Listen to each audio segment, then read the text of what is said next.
Welcome friends. एक similar type का problem मैंने आपको पहले भी बता दिया था, लेकिन बस इसमें और उसमें ज़्यादा प्रॉब्लम का डिफरेंस नहीं है। यहाँ पे जो है वो ऑसिलेटर का वेट जो है वो न्यूटन में दिया गया हुआ है और फोर्स जो है वो न्यूटन में दिया गया हुआ है, और पिछले वाले जो है प्रॉब्लम में केजी में वैल्यू दी गई हुई थी। तो ये जो है वो एग्जामिनर के ऊपर डिपेंड करता है कि वो किस टर्म में जो है वो यूनिट में आपकी वैल्यू देते हैं, लेकिन इससे आपको जो है वो मीन्स कन्फ्यूज़न नहीं होना चाहिए। तो देखो, इसमें आपको भी सेम जो है वो क्या करना है, पहले जो है वो फ्रीक्वेंसी दे दी गई ओमेगा एन, ब्लॉक का डायमेंशन दे दिया गया, ऑसिलेटर का वेट दे दिया गया, एफ नॉट की वैल्यू दे दी गई, डब्ल्यू की वैल्यू दे दी गई। अब देखो कि यहाँ पे जो है आपको क्या करना है कि पहले जो है वो डब्ल्यू की वैल्यू निकालनी है, एक्चुअली मास निकालनी है। मैंने डब्ल्यू लिख दिया, लेकिन आप मास इसको लिखना। ओके, सो ये जैसे जो है वो 800 न्यूटन था तो उसे मैंने किलो न्यूटन में बदल लिया, और ये volume of concrete, volume of block 1 × 1 × 1 × 24 जो है वो unit weight of concrete upon 9.81, ताकि हमें ये मास मिले। तो ये एक्चुअली मास है। ओके, सो 2.528 जो कि 2528 kg है। अब ये वाला फार्मूला तो आपको पता ही है।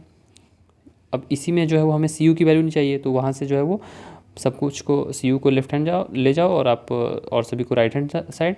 सो ये एक्सप्रेशन कुछ ऐसा आपको मिलेगा। जस्ट इसमें वैल्यूज़ को आप पुट कर दो और आपकी सी यू की वैल्यूज़ निकल के आ जाएगी। ओके, यूनिट का आपको ध्यान रखना है। यूनिट अगर आप मीन्स ध्यान नहीं रखोगे तो वैल्यूज़ आपकी बहुत ज़्यादा डिफ़र कर जाएगी। सो कभी कभी हो सकता है कि आपको नेगेटिव वैल्यू भी आ जाए, मीन्स आप अगर ध्यान नहीं रखोगे तो ये भी हो सकती है।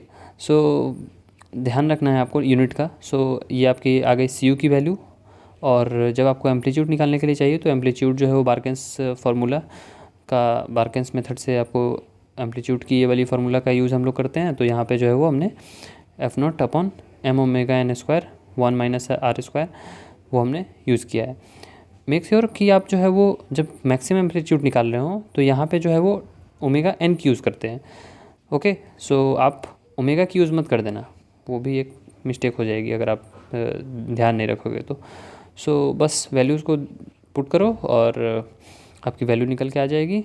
उसके आप मीटर में आंसर आ रहा है, मैंने एमएम में लिख दिया। सो यही हमारा सॉल्यूशन है।